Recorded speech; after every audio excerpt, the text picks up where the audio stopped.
He left her on their wedding day for another woman. 5 years later, he saw her with a daughter who looked exactly like him. The garden was in full bloom, bathed in warm sunlight and lined with white roses, lanterns, and guests dressed in soft pastels. Hazel Rivers stood at the altar, her hands clasped tightly around her bouquet, trying to calm the trembling that ran through her body. It wasn't nerves from doubt. She loved Nicholas Bennett more than she had ever loved anyone. It was the overwhelming reality of standing on the edge of the life they had dreamed of together, a life she had imagined for so long it felt almost surreal that it was finally here. The whispers of anticipation around her faded into a blur as she focused on the path ahead, waiting for him to appear. But the minutes passed, and Nicholas did not come. At first she thought perhaps something had delayed him: traffic, a call, a last-minute emergency. But when her maid of honor leaned in and whispered something that made her stomach drop, Hazel knew something was terribly wrong. Nicholas wasn't just late. He wasn't coming. The words didn't register at first. Her brain refused to process them, as if her heart had blocked the message to protect her. But then came the ripple through the guests, the confused glances, the murmurs, the uncomfortable silence. And finally confirmation from someone close to Nicholas's inner circle. He had left with Cassandra Whitmore, his ex-girlfriend, and they were seen driving off minutes before the ceremony. Hazel didn't cry. Not yet. She stood motionless for a long time, as though frozen by the blow that had just shattered everything around her. The guests began to shift, some already leaving, others offering forced words of comfort. Her mother tried to speak to her, but Hazel stepped back from everyone, turned, and walked down the aisle alone. No one stopped her. She didn't want to be touched, pitied, or questioned. She walked out of the garden, out of the venue, and straight into a car that took her far away from the spectacle. Inside, she was spiraling, her heart cracked open in slow, aching waves. She kept seeing his face the way he used to look at her when he promised her forever, when he kissed her forehead and told her nothing would ever come between them. She had believed him. She had believed him so much that she hadn't told him she was pregnant, not because she was hiding it, but because she wanted that moment to be perfect, intimate, something they would celebrate together in the quiet after the wedding.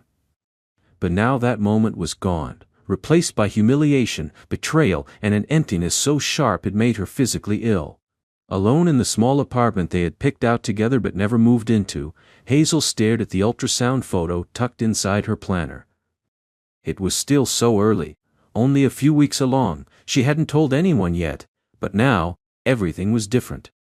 The future she had planned was gone, and she would have to start over, pregnant, alone, heartbroken.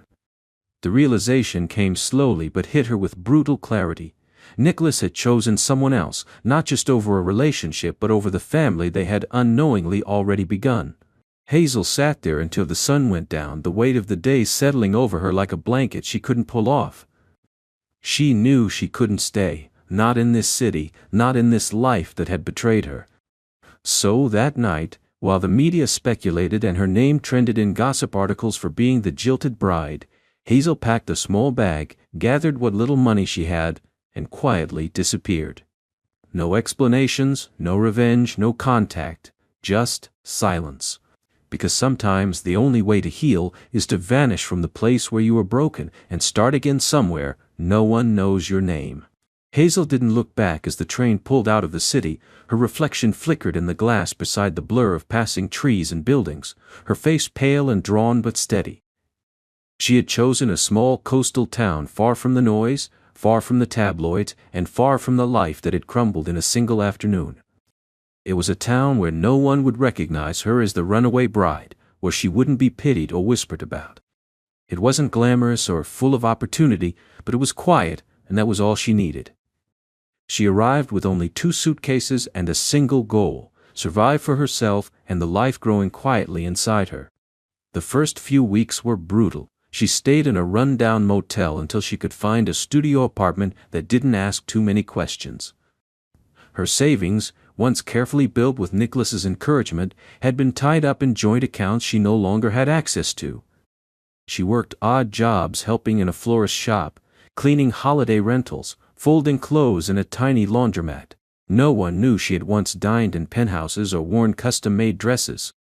No one knew she cried herself to sleep every night, clutching her stomach and whispering promises to the baby she hadn't even met yet.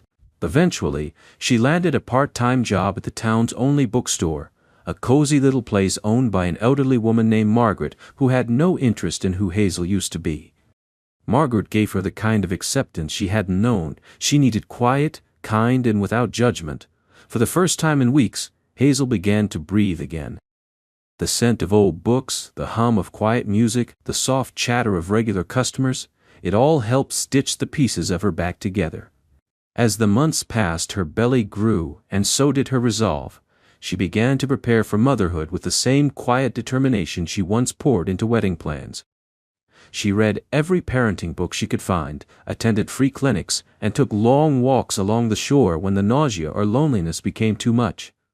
The baby kicked for the first time in the middle of a thunderstorm. Hazel had sat on the windowsill listening to the rain and crying quietly when she felt the tiniest flutter beneath her skin.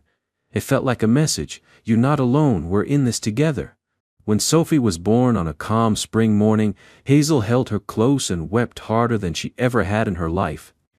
The little girl had blonde hair, soft and wispy, and startling blue eyes that stared up at her with innocent wonder.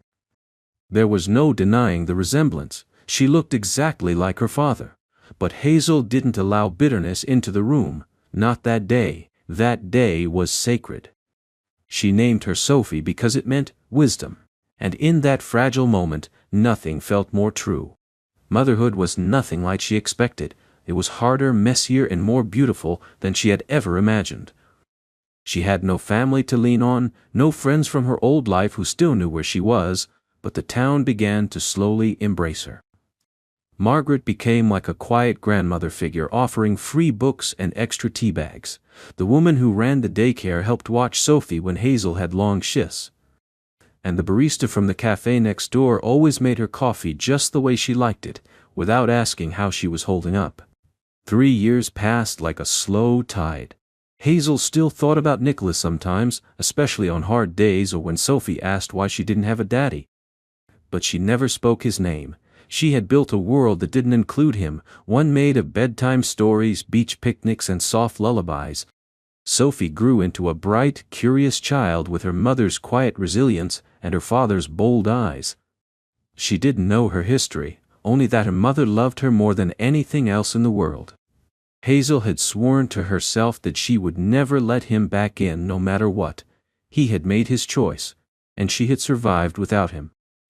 What she didn't know, what she couldn't have imagined, was that fate had already begun to stir in the background, drawing a path that would bring their worlds crashing back together in a way she never expected.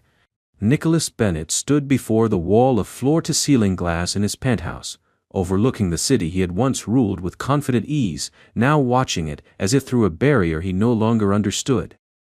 5 years had passed since the wedding day that never happened. 5 years since he had walked away from the only woman who had ever truly known him.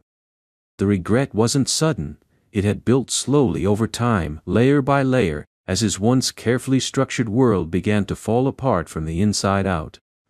The marriage to Cassandra had lasted less than 2 years, and every day of it had been a quiet war. She was cunning, beautiful, and destructive in ways he hadn't seen until it was far too late. Their relationship, born from vanity and pressure, had crumbled into bitterness and betrayal. When the divorce papers were signed, there hadn't even been a fight, just silence, as if neither of them had anything left worth saying. But even after she left, Nicholas didn't find peace. The penthouse remained cold no matter how high the heating, the parties felt empty, and the success that once made him feel invincible now felt like an anchor around his neck. His father, who had once insisted on the marriage to Cassandra to secure alliances and expand their company's influence, now barely spoke to him except in board meetings. And as the business grew, Nicholas began to shrink inside, his identity dissolving in the corridors of corporate obligation. He tried to distract himself. He traveled, bought properties, even dated again, though none of the relationships lasted more than a few weeks. There was always a missing piece, a quiet voice reminding him of what he'd walked away from, not just the woman, but the chance to build something real, something lasting. He had replayed that day in his mind so many times, her face at the altar, the confusion, the hurt, how she hadn't screamed or chased after him, how she had simply disappeared. He had told himself she was better off, that they weren't meant to be. But with every passing year that lie grew harder to hold. One night, alone in his office, Nicholas found himself searching her name. There were no photos, no recent updates, no social media, nothing. It was as if she had vanished completely. He even hired a private investigator once but canceled the contract halfway through, feeling it would be a betrayal of her silence.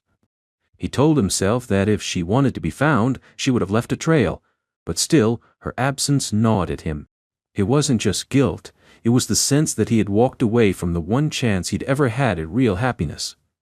And worse, he didn't know what he had destroyed. He thought back to how she had looked at him in the final weeks before the wedding. There had been something in her eyes, something she hadn't said out loud. He had been too consumed by corporate politics and family pressure to notice it then, but now, it haunted him. What had he missed? Nicholas began to withdraw from the spotlight. He reduced his hours, declined major appearances, turned down interviews and public engagements. He spent more time reading, walking through the quieter parts of the city, and sitting in cafes alone, watching strangers with their families. He had everything he once thought mattered: wealth, status, power, and yet, he had never felt more hollow. On the 5th anniversary of what should have been his wedding day, he took a flight to clear his head. No destination in mind, just the need to move to escape the airlessness of his life. At the airport, dressed casually in jeans and a dark sweater, with no assistants, no press, no entourage, he felt more like himself than he had in years. He stopped at a coffee kiosk near his gate. While waiting for his drink, something caught his eye, a flash of movement, a familiar curve of a face in the crowd. He turned almost instinctively and saw her. Hazel. She hadn't changed much, though her features were more defined, her hair longer, her posture stronger. She held the hand of a small child, a girl no older than 5 with soft blonde curls and bright blue eyes that struck Nicholas like lightning. He couldn't breathe. The world didn't spin or slow down, it simply froze. That face, those eyes, that child. His child. He knew it without question. And that moment every missed call, every regret, every dream he had tried to bury came crashing back. And before he could decide what to do, Hazel looked up and saw him. Hazel's heart skipped a beat the moment her eyes met his. Time, which had stretched and healed and reshaped her life over the last 5 years, suddenly collapsed into that single second of recognition. Nicholas stood only a few meters away, frozen mid-step, holding a coffee cup that he didn't seem to realize was tipping slightly in his hand. His gaze wasn't on her, it was on Sophie. Hazel instinctively reached down, gently guiding her daughter closer, as if to shield her from a memory that had just come alive. Sophie, oblivious to the tension crackling in the air, tugged on Hazel's hand and pointed at a stuffed animal display, asking softly if they could go look. Hazel nodded, her voice catching in her throat, and they turned as if walking away could undo the collision of 2 worlds that were never meant to meet again. But Nicholas didn't move, and Hazel knew he had seen too much. She didn't rush, she didn't run. Instead, she found a quiet bench near a quieter gate and sat with Sophie, her hands trembling slightly as she helped the girl open her snack. Her mind raced. What had just happened? Why was he here? Would he follow? She had rehearsed this moment 1,000 times in the silence of her own imagination. What she would say if they ever crossed paths again, what he would say, how she would stand tall and unshaken. But none of those imagined scenarios prepared her for the way his face looked when he finally approached, stunned, hesitant, but without any of the cold arrogance she remembered. He didn't speak right away. He stood just a few feet away, his voice catching as he finally found the courage to say her name. Hazel. He whispered like the word itself was fragile. She looked up at him with guarded eyes and a stiff nod, but she didn't stand. She didn't want to create a scene, not in front of Sophie, not here. He glanced at the girl beside her, and it was painfully clear he already knew the truth. Sophie looked so much like him it hurt to deny it. Is she? He started to ask, but his voice cracked. Hazel cut him off with a firm look. Yes, she said softly, she's yours. The words hung heavy between them. Sophie looked up at the stranger and blinked curiously. Hi, she said simply, her voice bright and unbothered by the tension her mother couldn't conceal. Nicholas crouched slowly, keeping his distance, unsure whether he was allowed to respond. "Aye," he replied gently, and Hazel noticed how carefully he chose his posture, his tone, like a man approaching something sacred and breakable. Hazel waited. She didn't explain, she didn't apologize, she didn't owe him that. "I didn't know," he said, still kneeling. "I didn't know, Hazel, I swear to you, if I had—" "You made your choice," she said quietly, her voice not angry but weary. "You left, you married someone else. I didn't owe you anything after that." Nicholas lowered his head for a moment, taking it all in, the gravity of what he had missed, what he had lost. "You're right," he said finally. "I don't have an excuse. I never stopped thinking about you. I thought I could move on, and I didn't even try hard enough to find you. That's on me." Hazel felt the walls around her softening, just slightly, not from his words, but from the honesty in them. He looked older. Not in the lines on his face, but in his posture, his humility. The man in front of her was not the man who had walked out of her life years ago in pursuit of ambition and image. Sophie, growing bored of the adult conversation, leaned into Hazel and whispered something about wanting juice. Hazel reached into her bag and handed her a box, then glanced at Nicholas. "We're flying back home tonight. She has school on Monday." "Where's home?" he asked carefully. She hesitated. "A small town. You wouldn't know it." He nodded, understanding that she wasn't ready to give him more than that. Can I see you again?" he asked, and his voice was so quiet she almost missed it. Hazel looked at him for a long moment. She wasn't ready, she didn't trust him. But Sophie had smiled at him, and something in her chest ached at the idea of denying her daughter the truth she had kept buried. "I don't know," she answered honestly. "This wasn't supposed to happen." "I know," he said, rising slowly, "but I'm glad it did." He didn't ask for contact information, he didn't press. He simply looked at Sophie one more time and whispered, "You're beautiful," before walking away. Hazel sat in silence after he left, heart pounding, not from fear but from the unmistakable feeling that the past had just knocked on the door of the future, and this time it wasn't going to leave quietly. The days following their unexpected airport encounter unfolded with a strange quietness Hazel couldn't shake. Her mind kept replaying the moment she saw Nicholas standing there. The stunned look in his eyes, the tremble in his voice, the way he had knelt in front of Sophie like a man confronting a truth he never imagined. She had returned home, hoping to push it away, to fold it into memory and move on as she always had. But something had shifted. Her world had been so carefully built, brick by brick, shielded by routine, and now it pulsed with uncertainty. Sophie, on the other hand, seemed unaffected. She had spoken briefly about the nice man at the airport, asking if they'd see him again. Hazel had said she didn't know. It wasn't a lie, she truly didn't. A week passed. Then another.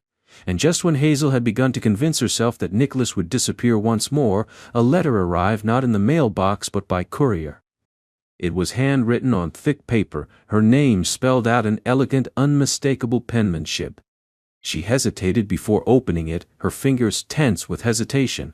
Inside was not a demand or an apology, but a request.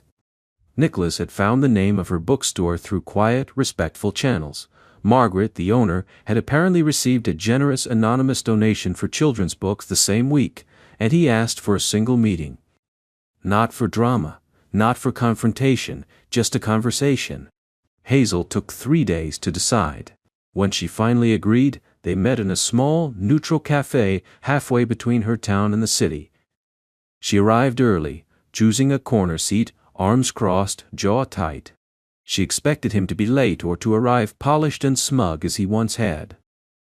Instead he came quietly, in a simple sweater and jeans, carrying no briefcase, no agenda, just the same worn expression she remembered from the airport. There was an awkward pause as they sat across from each other. The clink of cups, the soft murmur of nearby conversations, the low hum of music filled the space between them. Nicholas was the first to speak. He didn't launch into speeches, he didn't ask for forgiveness. He started with one sentence. "She looks exactly like my sister did when we were little." Hazel didn't reply, but she didn't leave either. That he seemed to take as a small mercy. He told her about the years she had missed, the unraveling of his marriage to Cassandra, the way his father's approval had turned to silence, how his victories in business had grown hollow. He admitted he had thought of Hazel often, not just in regret but in grief. Grief for the life they might have had, for the child he didn't know he had fathered, for the love he had believed he didn't deserve. Hazel listened, not sure if she believed every word but unable to deny how different he seemed. He asked nothing of her, only about Sophie, her favorite color, what made her laugh, whether she liked animals or had any fears. It stunned Hazel how gently he handled each detail, as if they were delicate glass he'd broken once and dared not drop again. For the first time in years she found herself speaking freely, telling stories about their daughter's quirks and talents, her stubbornness, her joy. And when she looked up, she saw tears in Nicholas's eyes, not for show, not manipulation, but something deep and raw that even he hadn't expected. At the end of the meeting, Nicholas stood to leave. He didn't ask to see Sophie, he didn't press her for more. He simply thanked Hazel for her time, said he was proud of her, and promised that whether or not he ever saw them again, he would be better because of that day. That night Hazel couldn't sleep. The words replayed in her mind over and over, not because they were perfect, but because they were quiet and honest and entirely without expectation. She had spent years building walls around herself and Sophie, walls that had kept them safe but also alone. And now, for the first time in a long time, Hazel felt the faintest breeze coming through a crack in those walls. It wasn't forgiveness, not yet, but it was the beginning of something she thought she'd never feel again. Possibility. In the weeks that followed their meeting at the cafe, Hazel found herself caught in a quiet conflict between instinct and memory. She had built a life based on resilience and control, where every decision revolved around Sophie's stability and her own independence.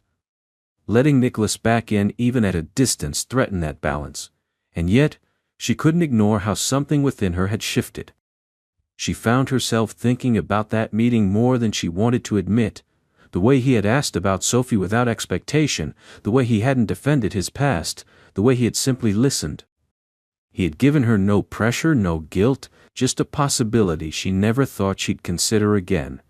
Hazel decided to take a step, not a leap, but something small. She sent Nicholas a message through the same courier who had delivered his letter, asking if he would like to meet Sophie in a public park the following weekend. There were conditions: no gifts, no sudden emotional confessions, and no talking to Sophie about the past. Just presence, just the chance to let their daughter decide for herself if she felt safe around him. He responded with a simple, "Thank you, I'll be there," and Hazel tried not to let her anxiety show as the day approached. When Saturday morning arrived, the park was quiet, washed in the soft gold of early autumn. Hazel dressed Sophie in her favorite polka-dot jacket and tied her blonde hair into 2 messy pigtails. She didn't tell her exactly who they were meeting, only that it was a new friend Mommy had known a long time ago. Sophie, ever curious, asked a dozen questions on the walk there, most of which Hazel answered with vague smiles and nervous glances at her watch. Nicholas was already there when they arrived, sitting on a bench near the playground with 2 coffees in hand and a paper bag of muffins beside him. He stood the moment he saw them but didn't rush forward. Instead, he waited as Hazel approached, his eyes never leaving Sophie's face. Hazel gave him a brief nod, motioning toward the swings, and said, "She likes to start there." What followed was not dramatic or filled with tears. It was simple and awkward and strangely peaceful. Nicholas stood nearby as Sophie climbed onto the swing, offering to push her gently. At first she glanced back at Hazel for reassurance, and when Hazel nodded, Sophie allowed it. A few moments passed, and then came laughter, small, sweet, spontaneous laughter as the swing lifted higher and higher. Nicholas didn't speak much, but he smiled in a way Hazel hadn't seen since long before their wedding had fallen apart. It was genuine and quiet, filled with something like awe. They spent over an hour together. Nicholas helped Sophie feed ducks, held her jacket while she ran across the grass, and even let her place a sticker on his shirt from a pack she had brought with her. Hazel watched closely, every instinct on high alert, but she found no reason to pull away. He wasn't trying to impress, he wasn't trying to force a connection, he was simply there, present, and that meant more than any apology ever could. As they prepared to leave, Sophie tugged on Hazel's sleeve and asked if they could come back to the park with Mr. Nick again. Hazel paused, looked at Nicholas and said, "Maybe." Sophie grinned and ran ahead, and for a moment Hazel and Nicholas stood in silence. Then she said, "That went better than I expected." Nicholas looked at her, hopeful but cautious, and replied, "Thank you for trusting me with her, even for a little while." Hazel didn't respond immediately. She was still processing the ease with which their daughter had accepted him, the comfort in her eyes, the way she had looked back to him not as a stranger, but as someone familiar, as if a part of her had recognized what Hazel had spent years hiding. The wall she had spent so long maintaining was no longer a fortress. It was a gate, and for the first time it was open, just a little. They parted without promises, but with something else, understanding. And as Hazel walked home holding Sophie's hand, she realized that this chapter of their lives wasn't something she had planned for. But that didn't mean it couldn't be something good. The next few months unfolded like an unfamiliar melody, quiet at first, cautious in rhythm, but growing steadily more harmonious with each passing week. Nicholas became a gentle presence in Sophie's life, not as a sudden, sweeping force, but like a slow-moving tide that reshaped the shoreline without erasing it. He visited on weekends, often bringing books or simple toys he thought she might enjoy, but always following Hazel's rules. No spoiling, no overpromising, no prying. He understood that his presence in their lives was not a given, it had to be earned. And he didn't try to rush the process. He showed up, consistently, and to Hazel's cautious surprise, that started to matter. Sophie grew increasingly comfortable around him. She began asking when Daddy Nick would come again, and one day she casually asked Hazel why he didn't live with them. The question caught Hazel off guard. She hadn't yet figured out how to explain the complicated history without turning it into a wound. She answered simply, saying that sometimes grown-ups take time to figure out the right way to be a family. Sophie seemed satisfied with that, but Hazel knew the questions would come again, and when they did, she promised herself she'd be ready with honesty and without bitterness.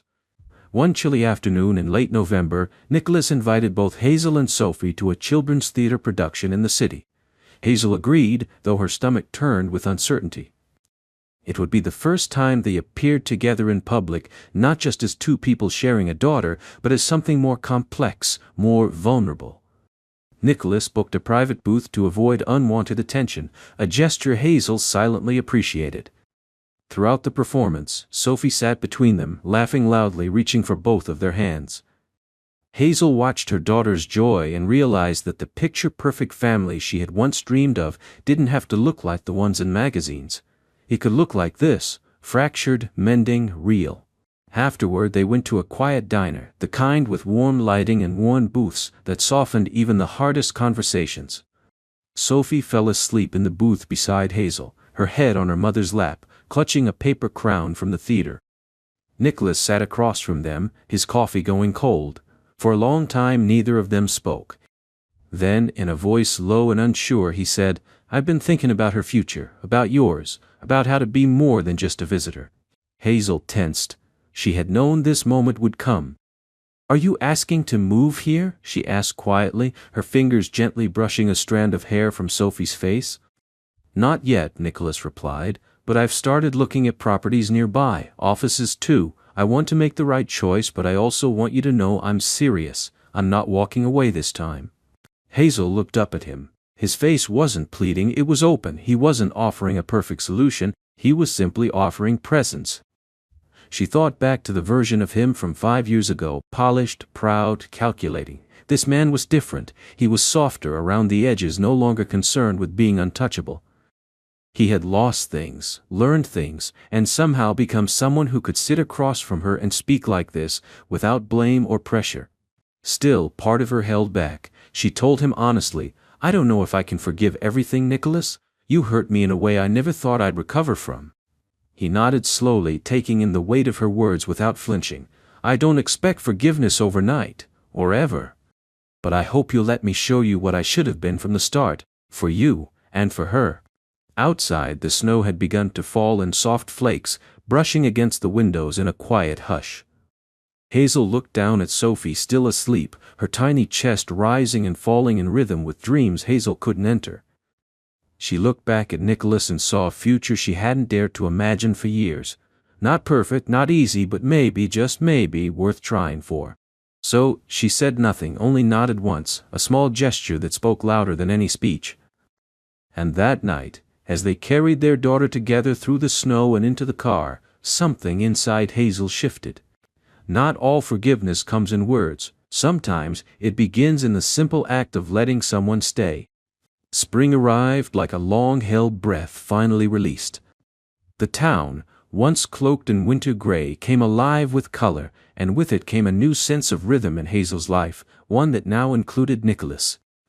It hadn't happened all at once, and it hadn't come without its challenges.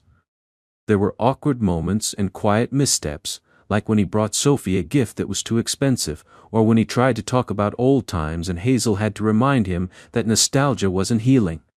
But he listened. He adjusted. Slowly his presence shifted from guest to familiar. He rented a small house on the edge of town, not too close to feel invasive, but near enough to be part of their days.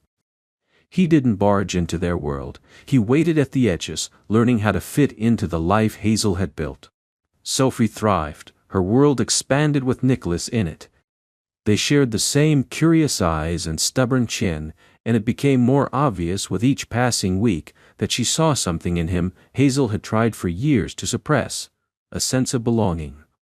Hazel had guarded her daughter fiercely, but seeing them together building birdhouses in the backyard, reading bedtime stories, laughing at the same corny jokes, softened her in ways she hadn't anticipated.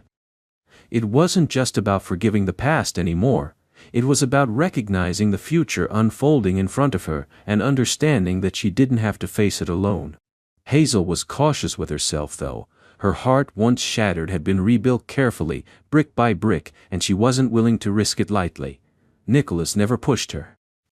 Instead, he let his actions speak. School pickups when she had to work late, making soup when she was sick, helping her mother who had recently re-entered her life with doctor visits and groceries.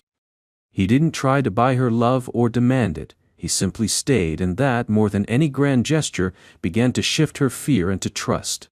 One evening in early May, they hosted a small picnic in the park where they had first reunited. It wasn't anything elaborate, just sandwiches, lemonade, and a few blankets beneath a blooming tree. Sophie ran around chasing bubbles, while Hazel and Nicholas sat side by side, not touching but close. They talked about everything and nothing: books, childhood, the weather, the strange comfort of quiet routines. Then, as the sun dipped low and painted the sky in gold, Nicholas pulled something from his coat pocket. It wasn't a ring. It was a small handmade wooden box, the kind that opened with a gentle click. Inside was a pendant, a simple silver heart with 3 stars carved into it. One for Hazel, one for Sophie, one for the life they were building. He didn't ask her to marry him. He didn't offer a proposal or a promise. Instead, he said, "You don't have to give me an answer. I just want you to know that I'm not going anywhere. Whether we end up together or not, I will always be here for her and for you, if you'll let me." Hazel stared at the pendant, her throat tightening with emotion she hadn't expected. It wasn't grand, it wasn't public, but it was sincere in a way nothing else had ever been. She closed the box slowly and whispered, "You already are here." Then she reached out, for the first time in years, and took his hand. It was the beginning of something new, not a restart of the past, but the foundation of something they had never given themselves the chance to build before. Not built on illusion or fantasy, but on survival, effort, love, and forgiveness. Months later, Sophie would proudly show her friends the silver pendant around her mother's neck. She would tell them, without understanding the full weight of her words, that it meant their family had found its way back together. And for Hazel, that was enough. The story didn't need to be perfect, it just needed to be theirs. The ending of this story feels earned not because it wraps everything in a perfect bow, but because it allows space for growth, healing, and real emotional truth. Hazel didn't forgive easily, and she shouldn't have. Her journey was never about falling back into old patterns, but about building something stronger from the ruins of betrayal. Nicholas, for his part, didn't demand redemption. He chose to show up and earn it through patience, humility, and genuine presence. What I appreciate most is that the story didn't rush to a fairy tale wedding or sudden declarations of love. Instead, it honored the slow, sometimes painful rebuilding of trust. Sophie's happiness wasn't just a goal, it became the bridge that reconnected two people who had once lost everything. And that moment in the park when Nicholas gave Hazel a symbol of their new beginning rather than a ring, was far more meaningful than any grand romantic gesture could have been. It's a story about second chances, but only when they're deserved, and in that, it offers not just a satisfying conclusion, but a hopeful one grounded in reality.